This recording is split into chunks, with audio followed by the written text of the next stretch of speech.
विद्यार्थी मित्रों, दी HB Kapadia new high school द्वारा ऑनलाइन टीचिंग में हूँ महेश पटेल आप सौने आवकारू छूँ।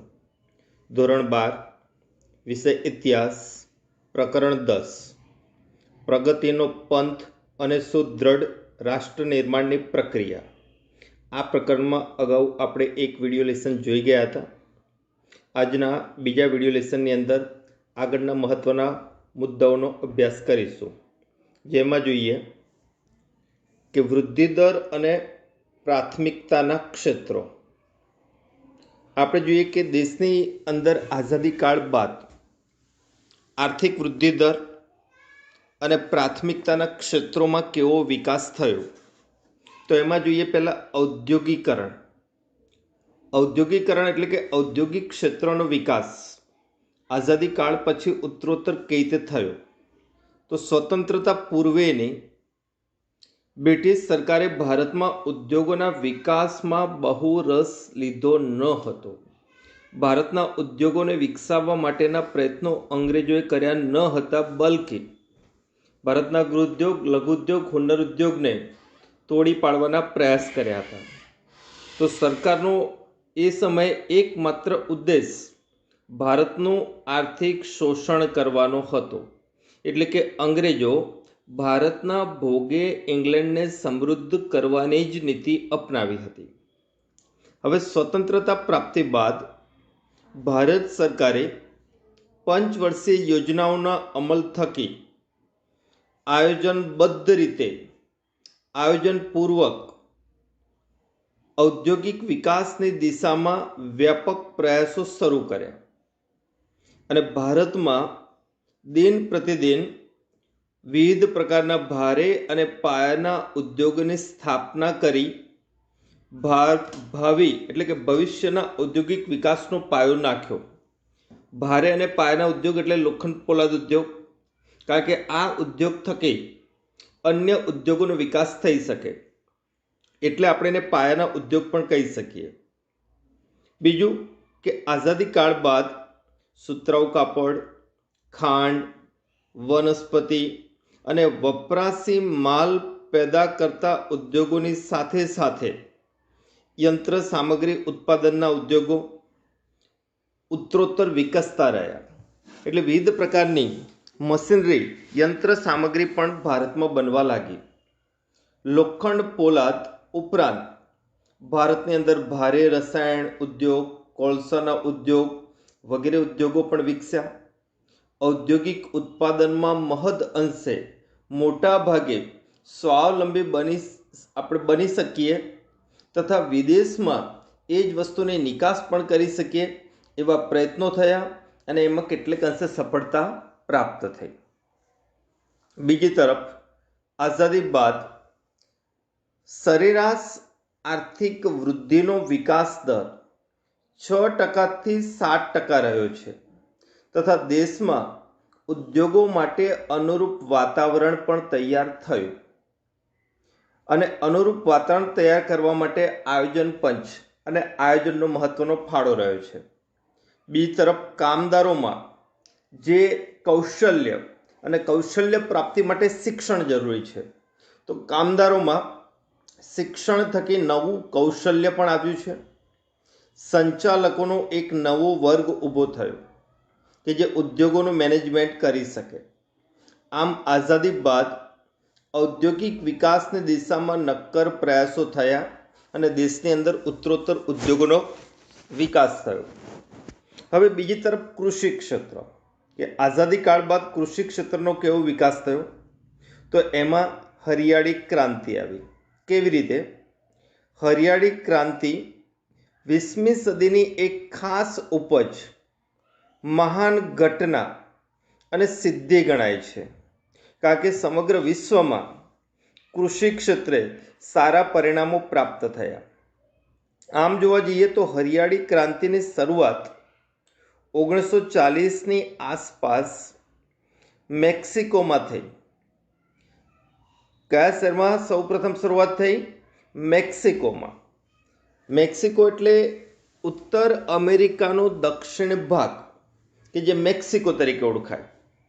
અને ત્યાં હરિયાળી ક્રાંતિનો પ્રારંભ 1940માં થયો અને એનો ફેલાવો પછીથી વિશ્વમાં ધીમે ધીમે થયો. હરિયાળી ક્રાંતિ એટલે શું? તો હરિયાળી ક્રાંતિ એટલે કૃષિ ક્ષેત્રે હેક્ટર દીઠ વધુ ઉત્પાદન આપી શકે તેવા સંકરિત બિયારણો એટલે કે હાઇબ્રિડ બિયારણનો ઉપયોગ, રાસાયણિક ખાતરનો ઉપયોગ, યંત્રોનો ઉપયોગ, જંતુનાશક દવાઓ અને પૂરતા પ્રમાણમાં પાણીનો ઉપયોગ કરી વધુમાં વધુ ખેત ઉત્પાદન પ્રાપ્ત કરવું એટલે કે હેક્ટર દીઠ વધુ ઉત્પાદન પ્રાપ્ત કરવું એને જ હરિયાળી ક્રાંતિ તરીકે ઓળખવામાં આવે છે. એટલે હરિયાળી ક્રાંતિની અંદર યંત્રો, ખાતર, દવા, બિયારણ, પાણી થકી કૃષિ ક્ષેત્રમાં હેક્ટર દીઠ ખેત ઉત્પાદનમાં વધારો કરવો એટલે એને હરિયાળી ક્રાંતિ કહી શકાય. ભારતમાં ખેતી ક્ષેત્રે ધીમે ધીમે આઝાદી કાળ બાદ આધુનિકરણ આવવાથી અનાજના ઉત્પાદનમાં નોંધપાત્ર વધારો થઈ શક્યો. એટલે અનાજ ઉત્પાદન દેશની અંદર સ્થાનિક સ્તરે વધી ગયું. ભારતમાં કૃષિ ક્રાંતિ બાદ દૂધ ઉત્પાદન પણ વધારવા એક ક્રાંતિ શરૂ થઈ. એટલે અલગ અલગ ક્ષેત્રોમાં ઉત્પાદન વધારવા માટેની જે ક્રાંતિઓ થઈ એમાં દૂધ ઉત્પાદન વધારવા માટે શ્વેત ક્રાંતિ, વત્તા રાસાયણિક ખાતરનું ઉત્પાદન વધારવા માટે ભૂરી ક્રાંતિ, તેલીબિયાનું ઉત્પાદન વધારવા માટે પીળી ક્રાંતિ, માંસ ટામેટાનું ઉત્પાદન વધારવા માટે લાલ ક્રાંતિ, બટાટાનું ઉત્પાદન વધારવા માટે ગોળ ક્રાંતિ. એટલે કૃષિ ક્રાંતિ બાદ અલગ અલગ ક્ષેત્રોમાં ઉત્પાદન વધારવા માટે ક્રાંતિનો માર્ગ અપનાવ્યો, લોકજાગૃતિ કેળવી, ઉત્પાદન વધારવાના પ્રયાસો થયા. તો એમાં કઈ ક્રાંતિઓ આવે? પહેલી શ્વેત ક્રાંતિ, રાસાયણિક ખાતર ઉત્પાદન વધારવા અને કૃષિ ક્ષેત્ર ઉપયોગ કરીને કૃષિ ઉત્પાદન વધારવા માટે ભૂરી ક્રાંતિ, તેલીબિયાનું ઉત્પાદન વધારવા માટે પીળી ક્રાંતિ, માંસ ટામેટાનું ઉત્પાદન વધારવા માટે લાલ ક્રાંતિ અને બટાટાનું ઉત્પાદન વધારવા માટેની ગોળ ક્રાંતિ. તો આવી અલગ અલગ ક્રાંતિ હરિયાળી ક્રાંતિ બાદ ભારતમાં અસ્તિત્વમાં આવી. ભારત અન્ન ઉત્પાદનમાં સ્વાવલંબન પ્રાપ્ત કર્યું. એટલે કે વિદેશથી હવે અનાજની આયાત કરવી પડતી ન હતી. દેશમાં જરૂરી અનાજનું ઉત્પાદન થવા લાગ્યું. તથા ચા ઉત્પાદનમાં ભારત વિશ્વમાં એ સમય પ્રથમ ક્રમે હતું. ચા ઉત્પાદનમાં ભારત વિશ્વમાં પ્રથમ ક્રમે, અને આ ચાની નિકાસ મોટાભાગે યુરોપ અને અમેરિકામાં પણ મોટા પાયે થતી હતી. 1998થી ભારત વિશ્વના સૌથી મોટો દૂધ ઉત્પાદક દેશ બની ગયો. કયા વર્ષથી? 1998થી વિશ્વમાં સૌથી વધુ દૂધ ઉત્પાદન કરતો દેશ હોય તો એ ભારત બની ગયો. બીજી તરફ ગ્રામીણ ક્ષેત્રે પણ ભૌતિક સુવિધાઓ વધી. ભૌતિક સુવિધાઓ એટલે ટેલિફોન, શિક્ષણ, આરોગ્ય, વાહન વ્યવહાર, સંદેશા વ્યવહાર, પીવાના સ્વચ્છ પાણી, વીજળી, આ બધી સુવિધાઓ ગ્રામીણ ક્ષેત્રે પણ પહોંચવા લાગી. ભારતમાં દાદાભાઈ નવરોજીએ જીવન નિર્વાહના પડતરના આધાર પર સર્વપ્રથમ ગરીબી રેખાનો ખ્યાલ રજૂ કર્યો. એટલે કે જીવન નિર્વાહ માટે જે પડતર આધાર એટલે કે એના માટે કેટલો ખર્ચ થવો જોઈએ અથવા કેટલી આવક પ્રાપ્ત થવી જોઈએ એના આધારે ગરીબી રેખાનો ખ્યાલ રજૂ થયો. અને સ્વતંત્રતા બાદ આર્થિક અસમાનતા દૂર કરવા એટલે કે ગરીબ અને ધનિક વચ્ચેની ખાઈ દૂર કરવા ગરીબી નિવારણના કાર્યક્રમો અમલી બનાવવામાં આવ્યા. કારણ કે આઝાદી કાળ બાદ ભારતની અંદર વ્યાપક સ્વરૂપમાં બેકારી અને ગરીબી જોવા મળતી હતી. દરેક પંચવર્ષીય યોજનાઓમાં પણ ગરીબી અને બેરોજગારી નાબૂદી માટેના પ્રયાસો થયા છે. પંચવર્ષીય યોજનાઓ થકી દેશની રાષ્ટ્રીય આવક અને માથાદીઠ આવકમાં પણ વધારો નોંધાયો. સાક્ષરતાનું પ્રમાણ પણ દેશની અંદર ઉત્તરોત્તર વધ્યું હતું. પરિવાર નિયોજન કાર્યક્રમને ગરીબ વર્ગમાં અસરકારક રીતે લાગુ કરી શકાયો નહીં. એટલે કે નાનું કુટુંબ સુખી કુટુંબ, મોટું કુટુંબ દુઃખી કુટુંબ.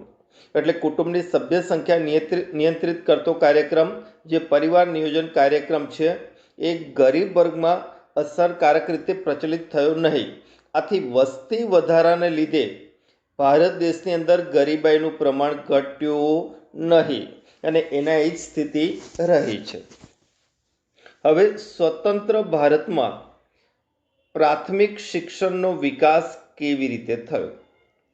તો બ્રિટિશ કાળ દરમિયાન ભારતમાં શિક્ષણ ક્ષેત્રે કોઈ નોંધપાત્ર વિકાસ થઈ શક્યો નહીં, પરંતુ આઝાદી કાળ બાદ આધુનિક શિક્ષણની શરૂઆત થયેલી જોવા મળે છે.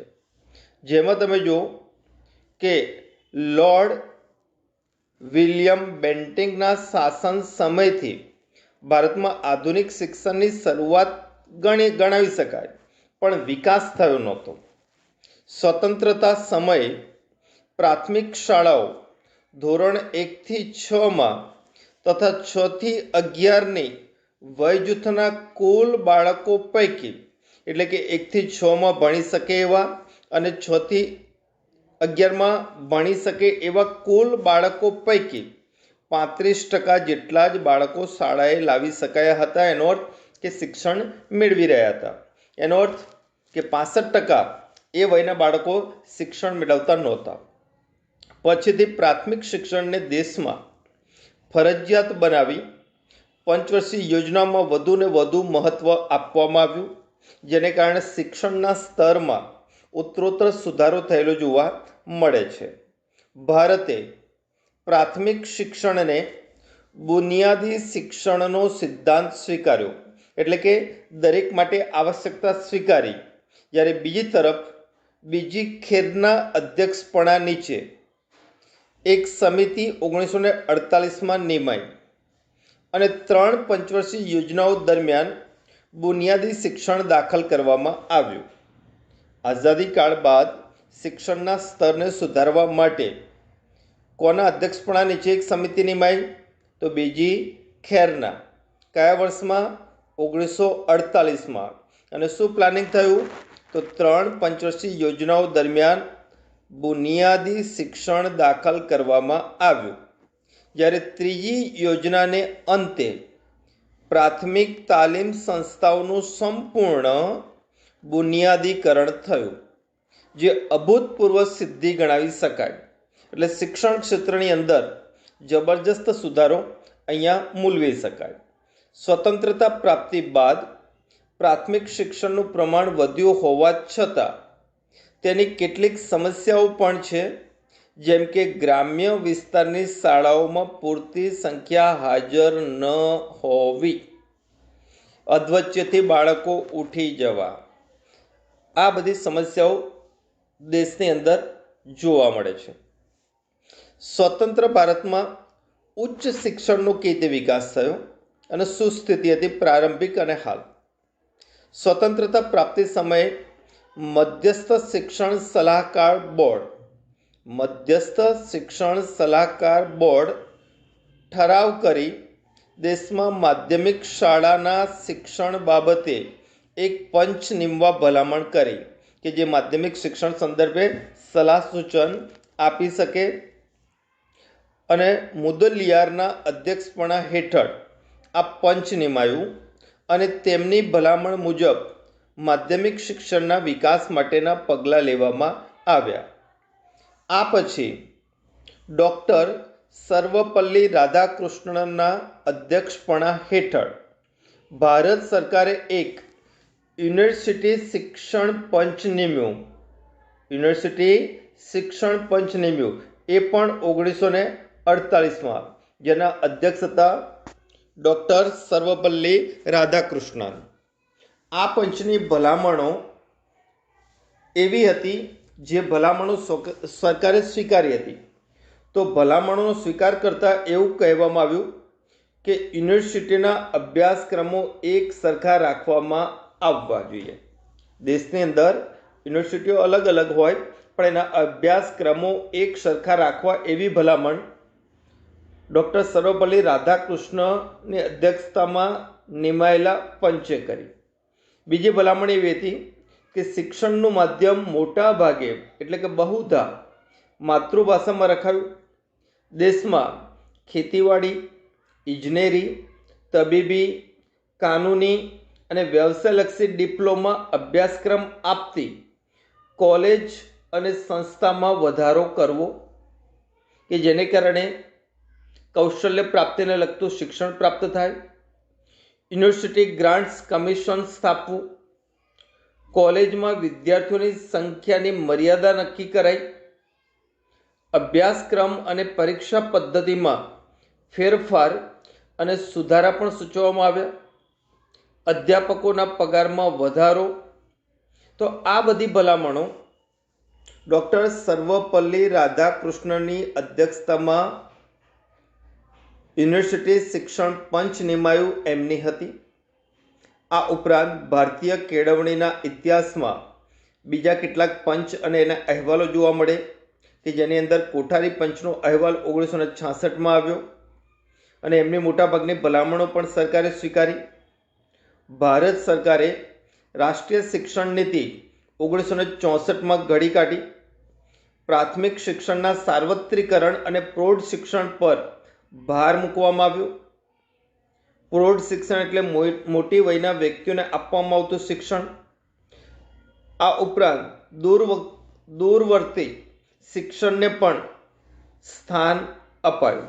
એટલે આ પ્રકારે દેશની અંદર શિક્ષણ સ્તર અને ઉચ્ચ શિક્ષણ સ્તરમાં સુધારો કરવા માટેના વ્યાપક પ્રયાસો થયેલા જોવા મળે છે. તો આ લેસનની અંદર વિદ્યાર્થી મિત્રો આપણે અહીંયા સુધી જોઈશું. ચલાવેલા પોઈન્ટ